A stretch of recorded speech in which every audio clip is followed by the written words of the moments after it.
So বন্ধুরা, আপনারা সবাই কেমন আছেন?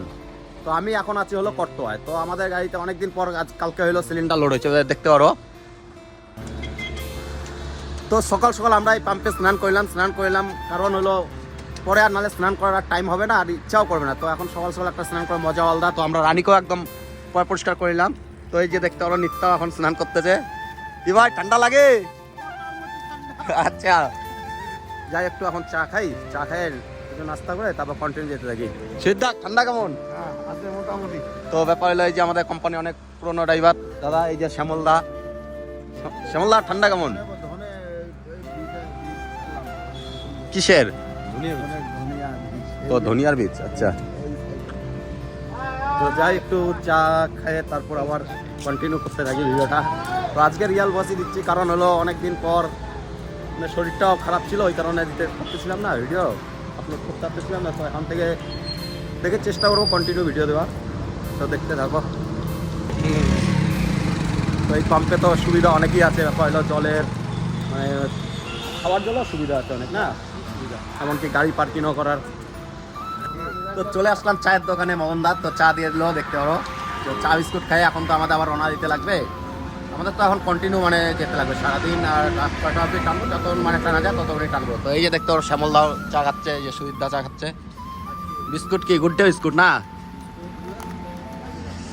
আমিও, আমারও হাতে বিস্কুট আছে।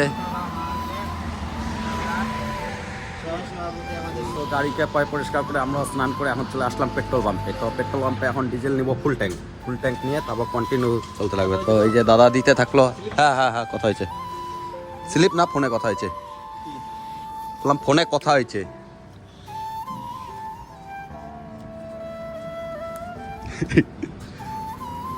তেল ভরে আমরা রওনা হয়ে গেলাম। তো এখন বাজে সকাল 11টা। ব্যাপার হলো এখনো কুয়াশা কিন্তু কোনোভাবেই যাচ্ছে না। তো রাতে তো মানে আমরা পাম্পে ছিলাম, তো রাতে খাওয়া দাওয়া করতে আসছিলাম হোটেলে, যখন মানে এত যে কুয়াশা দিচ্ছে মানে কিচ্ছু দেখা যাচ্ছিল না। তো ব্যাপার হলো আমি সবাইকে বলবো যে আমাদের যে ড্রাইভার দাদা ভাইরা আছে অনেকে কাঁচামালে চলে, তো ওনাদের জন্য তো কোনো করার নাই। ব্যাপার হলো মার্কেট তো করাইতে লাগবে কাঁচামাল লোড করলে। তো সবাই তাও একটু দেখে শুনে গাড়ি চালাবে। তো বন্ধুরা আমি চলে আসলাম এখন আইচার শোরুমে। তো ব্যাপার হলো ইউরিয়াও নিতে লাগবে, ইউরিয়া নিয়ে তারপর থেকে হেডলাইটের বাল্ব আর হোল্ডারটা কই। ওই বাল্ব আমাদের বাঁ দিকে দুইটাই মানে কেটে গেছে, আপার ডিপার দুইটাই। তো দেখতে পারো আইচার সব নতুন গাড়িগুলো দাঁড়িয়ে আছে। মিথ্যাবাবুকে এই যে এই গাড়িটা কিনে নিব 2095। তো বন্ধুরা ব্যাপার হলো দুইটা আমি হেডলাইটের বাল্ব নিয়ে এলাম দেখতে পারো, আর ইউরিয়াটা নিয়ে এলাম। তো আমার এখানে লাগে গেল কত বলতে পারো, দেখতে পারো 2190 টাকা।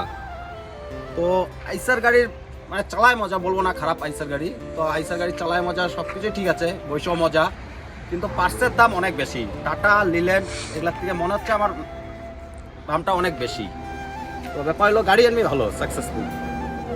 তো বন্ধুরা আমাদের ইউরিয়া ঢালার স্টাইলটা দেখো, এটা আমাদের এখানে বাঁধতে লাগবে কারণ হলো নালে ঢালার মুশকিল আছে। ওই ভাই এটা ভালো করে বাঁধো, এই যে ঢিলা হয়ে যাচ্ছে, হবে না তো।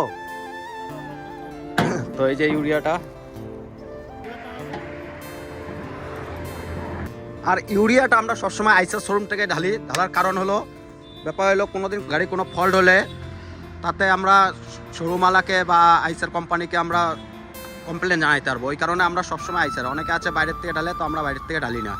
একবার ঢালছিলাম ভুল করে, তো আমাদের কোম্পানির দাদা বলছে না ঢালিস না সজল বাইরে, তারপর থেকে আর ঢালি না। ইউরিয়াটা যে ঢালি ফেসবুক ফ্রেন্ড আমার অনেকেই দেখো, তো বাল্টিনে সবসময়, তো কীরকম হয় না হয় জিনিসটা দেখাবো, একদম দেখতে পারো জলের মতোই। চলো ওইখানে তাহলে এখন ঝুলাইতে লাগবে। এই যে আমাদের পাইপও রেডি করে নিলাম। ইউরিয়া ঢেলে ফাইনালি আমরা চলে আসলাম একটা হোটেলে। এখন খাওয়া দাওয়া করতে হবে, কেন বেজে গেল 2টা আমাদের কাজকর্মগুলো করতে হবে। তো এখানে হাত দিয়ে নেবো, হাত দিয়ে। তো এই দাদারই হোটেল, হোটেলের আগেও একবার খাওয়া দাওয়া হয়েছিল, খুব সুন্দর মানে রান্না। খাবার আমাদেরকে দিয়ে দিল ডাল ভাত সবজি, দেখতে পারো ডালটা ওই দিকে রাখছো মিথ্যা। তো খুবই টেস্টি, এর আগে একবার এই হোটেলে খাইছিলাম, খুব টেস্টি। এখন বাজে বিকাল 4:30। তো শিলিগুড়ি কলকাতা যে ভলভো বাসগুলো চলে, তো গাড়িগুলো দেখি এখন ব্যাক হচ্ছে। তো আমার একটু সন্দেহ হলো, সন্দেহে আমি ডালখোলা টোলগেটে দাঁড়ায় কিছু আমাদের ড্রাইভার দাদাদেরকে বললাম, দাদা ওই দিকে কোনো ব্যাপার আছে? বললো হ্যাঁ ভাই যাইও না ওইদিকে, আমি 5 ঘন্টা 6 ঘন্টা ধরে জামের থেকে এখন বেরিয়ে ফেললাম। তো ওই কারণে আমি এখন যাবো হইলো বিহার হয়ে। তো বিহার হয়ে গেলে মানে কিছু খরচা হয়, খরচা বলতে আমাদের বিহার স্টেটে যেটা মানে আছে অল ইন্ডিয়ার মধ্যে, আমি তো অত অনেক জায়গায় ঘুরছি, তো অন্য স্টেটে এটা দেখি নাই। তো মেকানিক্যাল বলে, তো ওই মেকানিক্যাল তো কাটাতে মানে 2000 টাকার মতো লাগবে। তো ওইটা 2000 টাকা তো কাটাইতে পারবো না এখন। এখন কিছু ক্যাশ দিয়ে এখান থেকে আমরা বিহারে এন্ট্রি হয়ে যাব। তো আমরা অ্যাকচুয়ালি যেতাম হলো এই যে দেখতে হবে ব্রিজের মানে নিচ দিয়ে মালদা রায়গঞ্জ যেটা বাদিক দিয়ে গেল। আমরা এই যে এখন কিছুক্ষণের মতো বিহারে এন্ট্রি হয়ে যাব। এখন আছে এই মানে ডালখোলা বিহার বাঙ্গালের বর্ডারে। তো এই যে এইটাই হলো মেকানিক্যাল। তো আজকে মানলো না, মানে ক্যাশ টাকা দিয়েও বললো এই মাসে কাটাইতে লাগবে, নাহলে রাস্তার মধ্যে প্রবলেম হয়ে যাবে। তো এটা আমি অনলাইনে বললো 7 দিনে জমা করতে লাগবে 2500 টাকা। মানলোই না কোনোভাবে, যে বা একটু ক্যাশ টাকা দিয়ে যে ভাবলাম সে করাবো। দেখতে পারো ওই যে পুরো বিহারের লেখা আছে কি পূর্ণিয়া। তো বন্ধুরা আমি চলে আসলাম এখন পূর্ণিয়ার থেকে আমি নিয়ে নেবো লেফট নিয়ে। এটা আমি যাব হলো কি বলে এটাকে বেগুসরাই রোড। এখন বাজে সন্ধ্যা 7টা। তো আমরা এখন আছি হলো গ্রাবাড়িতে এসে একটু চাও খেতে লাগবে। চা খাওয়ার জন্য এলাম, তো চা দিয়ে দিল দাদা। কইলো গাড়িকেও একদম কাঁচগুলা পরিষ্কার করে। তো ওই যে দেখতে পারো নিত্যা, তো এই যে চায়ের দোকান দাদার চা খেয়ে আবার খেতে লাগবে কন্টিনিউ। আমরা আছি এখন বিহারে। তো ওই জায়গাটার নাম আমি ঠিক জানি না। তো এখানে একটা হোটেল লাগিয়ে দিলাম, হোটেল লাগিয়ে দিয়ে এখন এখানে খাওয়া দাওয়া করে তো রাতটা এখানেই থাকবো, আবার কালকে সকালে ছাড়বো। খাওয়া দাওয়া করে আমরা চলে আসলাম গাড়িতে। তো এখন বাজে হলো দেখতে পারো 11:19।